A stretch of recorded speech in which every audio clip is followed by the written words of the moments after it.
Good morning po dito sa Riyadh, Saudi Arabia. Nagbabalik po si Billy Pascual para sa ating AutoCAD tutorials topic number 18, Manage Ribbon and Toolbar na may kasama pong 3D navigation course. So dito po mapapansin nyo, wala po tayong ribbon. Sinadya po natin yon para magkaroon po ng option yung mga beginners ng AutoCAD users, yung mga baguhan po. So makikita po natin dito yung may mga menu sa yung menu bar na nakalabas dito. Nakikita natin na meron tayong mga selection dyan. Gusto natin ipaliwanag sa mga baguhan na yung parang ituturo natin yung basic na mga toolbar para kung paano siya palabasin ng kahit walang ribbon na makikita sa ating menu. So, command po tayo ng negative toolbar para palabasin po natin yung mga posibleng kakailanganin sa tutorial na to. So, enter po tayo ng command na negative toolbar and then enter. Mag-sample po tayo ng command na draw. Para yung draw, yun yung lalabas sa unang toolbar na gusto nating palabasin. So enter lang po natin. So may option, may mga option po diyan na show. Pwedeng i-click natin 'yon. Pwede rin pong i-type yung word na show. So dito pakita natin para naman maintindihan natin at ng mga baguhan kung paano papalabasin po yung mga toolbar. So, lumabas na po yung toolbar na draw. Yung may mga dot na lumabas, i-drag lang po natin sa left side para magkaroon po siya ng windows dito sa gilid. So, tapat lang po natin yung cursor ng mouse sa may bakante sa ilalim. So, dito nag-control 1 po ako para mapalabas natin yung properties. So, tapat lang po natin yung cursor sa may bandang kaliwa and then right click. Lalabas dyan yung AutoCAD. And then, napakaraming selection ng toolbar na pwede nating pagpilian. So, yung mga common na ginagamit ng ng mga AutoCAD users, mga drafter, AutoCAD operator. So, napaka-importante, unang-una layer.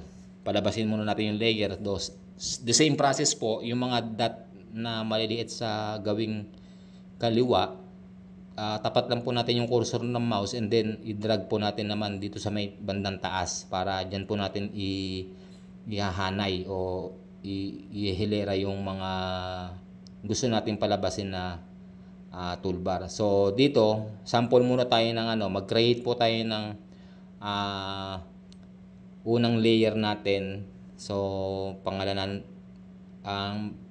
input po tayo ng name ng layer na blue and then select po natin yung syempre kulay blue and then yung line weight, lines type, bahala na po yung yung user doon. So sa next na toolbar natin, select ko dito yung UCS, pero magkakaroon po tayo ng separate na topic para sa mga ibang toolbar. Dito po kasi mamaya ituturo ko yung mga basic 3D navigation. So next po sa UCS yung view. So ihilera po muna natin dyan para mamaya masaayos natin yung gagawin nating tutorial para sa 3D navigation. So next na toolbar natin is view. Yung view po is mamaya ipapaliwanag ko. And then next na toolbar is visual style, para yun yung gagamitin natin mamaya para magkaroon ng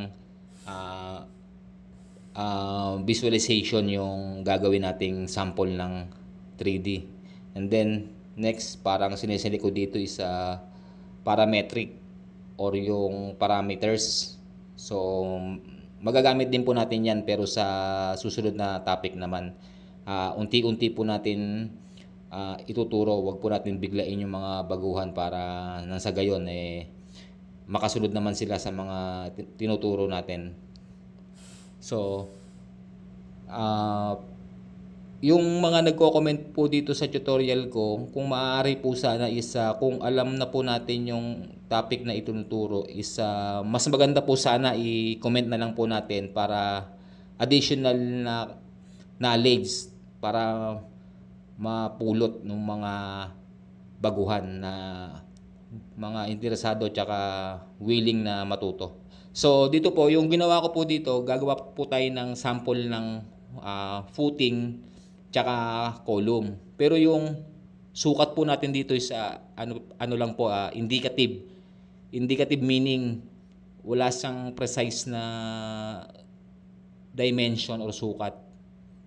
Kumbaga tansyado lang kumbaga. So labas natin dito yung toolbar ng modeling, and then sinelect ko po yung parang pinaka-puting natin, and then magpe-press pull po tayo. Press pull meaning bibigyan siya natin ng thickness yung pinaka kapal ng puting, then mamaya pakita natin sa 3D para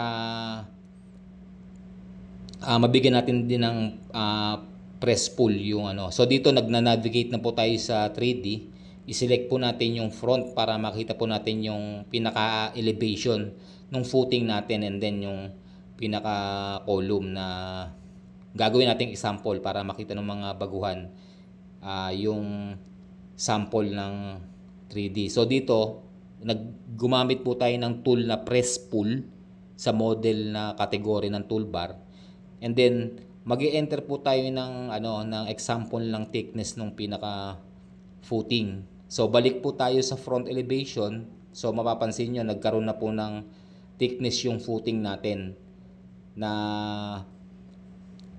gagawin natin parang itutungtong naman natin tong column dun sa pinaka footing niya using dito sa sa press pull. So mapapansin nyo yung column naman is binigyan na rin natin siya ng pinaka height using yung category ng model na press pull.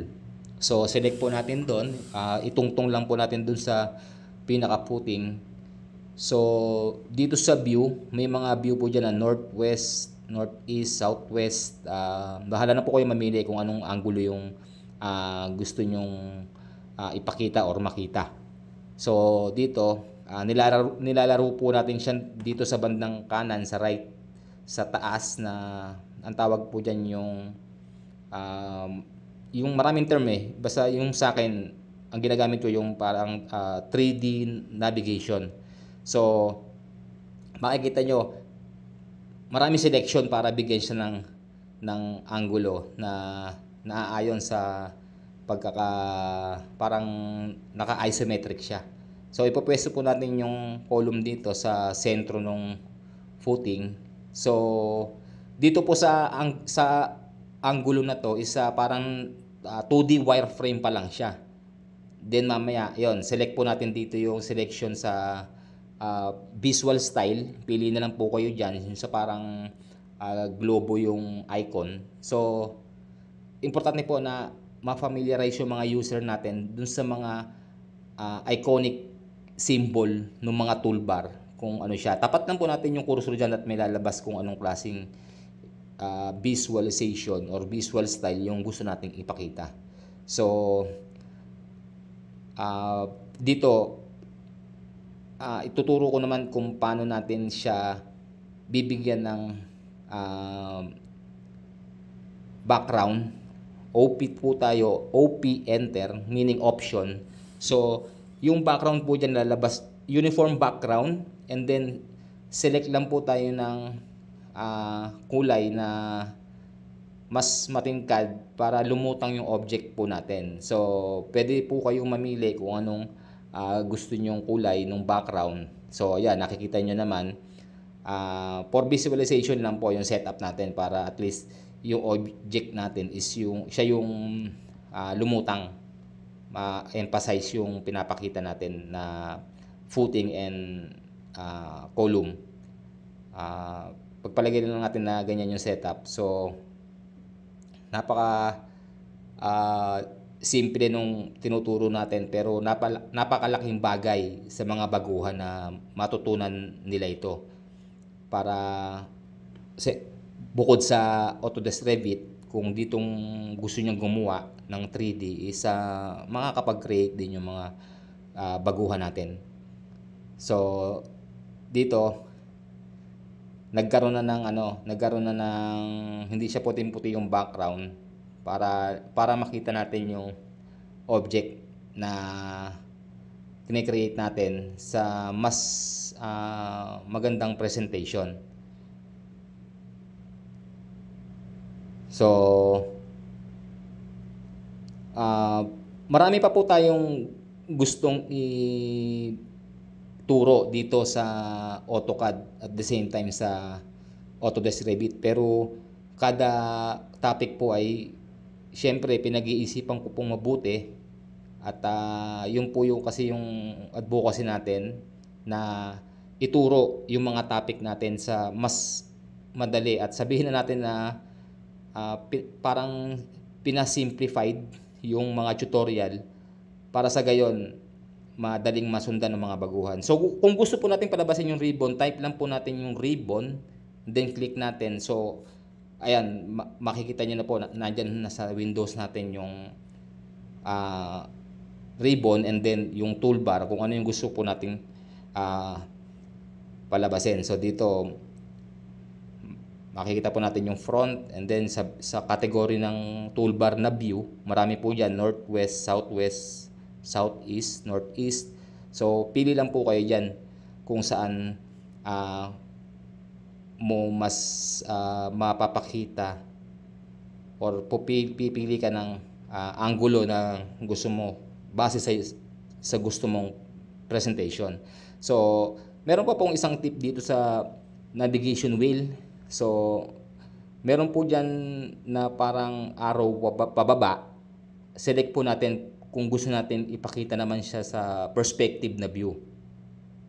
So yan, nakita nyo, naging perspective na po yung ating 3D view dito. Para sa mga baguhan, please follow and subscribe po sa aking BD Pascual AutoCAD and Autodesk Revit tutorials para po sa mas marami pang talakayan, makabuluhang talakayan po. So yun lamang po, at nagpapasalamat po ako sa lahat ng sumusuporta. Tuloy-tuloy lamang po tayo sa pagtuturo kahit sinisingit po natin sa trabaho, pero hindi po tayo titigil para yung kaalaman natin is ma-share natin sa iba. Salamat po.